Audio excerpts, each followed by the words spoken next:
Hi friends, 2 நிமிஷம் சமையல். இன்றைக்கி 2 நிமிஷம் சமையலில் ஒரு சூப்பரான ஸ்நாக்ஸ் ரெசிபி தாங்க நம்ம பார்க்க போகிறோம். அதுவும் குட்டீஸ்களுக்கு ரொம்பவும் பிடிச்சமான இந்த ஸ்நாக்ஸ் ரெசிபி. 1 கப் அளவுக்கு கோதுமை மாவு இருந்தால் போதுங்க, உடனே செஞ்சிடலாம். வாங்க அதை எப்படி செய்யுதுன்னு பார்க்கலாம். அதுக்கு முன்னால் 2 நிமிஷம் சமையல் ஃபஸ்ட் டைமாக பார்க்குறீங்கன்னா சப்ஸ்கிரைப் பண்ணி வச்சுக்கோங்க ஃப்ரெண்ட்ஸ். இப்போ ஒரு பவுல் எடுத்துக்கலாம். 1 கப் அளவுக்கு கோதுமை மாவு சேர்த்துக்கலாம். 1 கப் அளவுக்கு கோதுமை மாவுக்கு நான் 3/4 கப் அளவுக்கு சீனி சேர்க்குறேங்க. உங்களுக்கு தேவையான இனிப்புக்கு ஏற்ற மாதிரி கூட்டிய கொச்சை சேர்த்துக்கோங்க. 2 டேபிள் ஸ்பூன் அளவுக்கு பேக்கிங் பவுடர் சேர்த்துக்கலாம். 3 ஏலக்காவை இந்த மாதிரி இடித்து சேர்த்துக்கிறேங்க. நீங்கள் ஏலக்காய் பதிலாக வெனிலா எசன்ஸ் கூட நீங்கள் சேர்த்துக்கலாம். இன்றைக்கி நம்ம ஸ்ரீலங்கன் முறையில் வாய்ப்பன் தாங்க நம்ம பார்க்க போகிறோம். அதுக்காக தான் நம்ம பேக்கிங் பவுடர் சேர்த்துருக்கோம். சாதாரணமாக போண்டா செய்கிற மாதிரி இருந்தால் இந்த மாதிரி பேக்கிங் பவுடர் சேர்த்துக்க தேவையில்லை. இன்றைக்கி ஸ்ரீலங்கன் முறையில் செய்ய போகிறேன் இந்த வாய்ப்பன். டீ போடுற நேரத்தில் இதை செஞ்சிடலாம். டீ டைமுக்கு ஸ்நாக்ஸாகவும் சாப்பிட்லாம். செம்ம சுவையாக இருக்கும். இதில் வெல்லத்தில் கூட செய்யலாங்க. ஆனால் இதை சீனியில் செஞ்சால் ரொம்பவும் சுவையாக இருந்தது.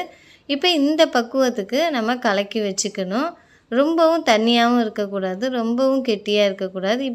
இது போல் பக்குவத்துக்கு நம்ம பிசைஞ்சு எடுத்துக்கலாங்க. இப்போ இந்த மாதிரி இழுக்கும்போது நல்லா இந்த மாதிரி இருக்கணும். இந்த பக்குவத்துக்கு மாவு ரெடி பண்ணிட்டா உடனே நம்ம சுட்டு எடுத்துடலாம். பக்கத்தில் ஒரு பாத்திரத்தில் தண்ணி வச்சுக்கலாங்க. கொஞ்ச நேரம் கையை நனைச்சிட்டு அப்படியே போண்டா மாதிரி நம்ம போட்டு எடுத்துக்கலாம். இது ஈவினிங் ஸ்நாக்ஸாக செம்ம சூப்பராக இருந்ததுங்க இந்த ஸ்ரீலங்கன் ஸ்டைல் வாய்ப்பன். ஏற்கனவே நான் அடுப்பை ஆன் பண்ணிவிட்டு எண்ணெய் நல்லா சூடாயிட்ருக்கு.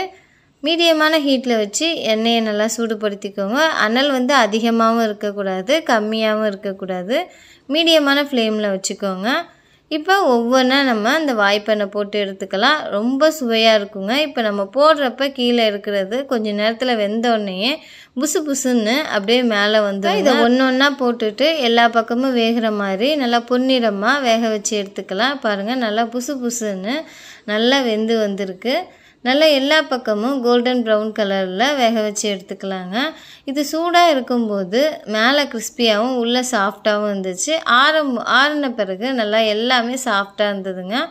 நம்ம எப்போதுமே இனிப்பு போண்டா செய்கிற மாதிரி தான், ஆனால் ஸ்ரீலங்கன் முறையில் நம்ம இதில் பேக்கிங் பவுடர் சேர்த்து செய்கிறதுனால அப்படியே பன்னு மாதிரியே இருக்குங்க. ரொம்ப சாஃப்டாக இருந்துச்சு. இப்போ இது நல்லா கோல்டன் ப்ரௌன் கலர் வந்த பிறகு பார்க்கலாம். பாருங்கள், ரொம்ப சுவையான ஸ்ரீலங்கன் ஸ்டைல் வாய்ப்பன் ரெடி ஆயிடுச்சு. இது டீ டைமுக்கு ரொம்பவும் பெர்ஃபெக்டான ஸ்நாக்ஸ் ரெசிபினே சொல்லலாம். லீவில் இருக்க குட்டீஸுங்களுக்கு வீட்டில் இருக்க பொருளை வச்சு இது போல் நீங்கள் போண்டா சுட்டு தரலாம். ரொம்பவும் சுவையாக இருந்ததுங்க. கோதுமை மாவில் செஞ்ச மாதிரியே இருக்காது, அவ்வளோ டேஸ்ட்டாக இருந்தது. இதே போல் நீங்களும் செஞ்சு பார்த்துட்டு கமெண்ட்ஸ் பண்ணுங்கள் ஃப்ரெண்ட்ஸ். இது போல் ஏகப்பட்ட ஸ்நாக்ஸ் ரெசிபி, ரொம்பவும் சிம்பிளான ஸ்நாக்ஸ் ரெசிபி, ஆயில் இல்லாத ஸ்நாக்ஸ் ரெசிபி நம்ம சேனலில் ஏகப்பட்டது இருக்குங்க. அதெல்லாம் பார்க்கணுன்னா 2 நிமிஷம் சமையலை சப்ஸ்கிரைப் பண்ணி வச்சுக்கோங்க ஃப்ரெண்ட்ஸ். இப்போ இது போல் எல்லா போண்டாங்களையும் நம்ம போட்டு எடுத்துட்டு நல்லா பொன்னிறமாக நல்லா வேக வச்சு எடுத்தோன்னா அருமையான ஸ்ரீலங்கன் ஸ்டைல் வாய்ப்பன் ரெடி ஆயிடுச்சு. இதே போல் நீங்களும் செஞ்சு பார்த்துட்டு கமெண்ட்ஸ் பண்ணுங்கள் ஃப்ரெண்ட்ஸ். இந்த வீடியோ பிடிச்சிருந்ததுன்னா லைக் பண்ணுங்கள், ஷேர் பண்ணுங்கள், சப்ஸ்கிரைப் பண்ணுங்கள். என்னோடய சேனலுக்கு ஆதரவு கொடுத்து சப்போர்ட் பண்ணுற அனைத்து ஃப்ரெண்ட்ஸுங்களுக்கும் நன்றி. Thank you friends.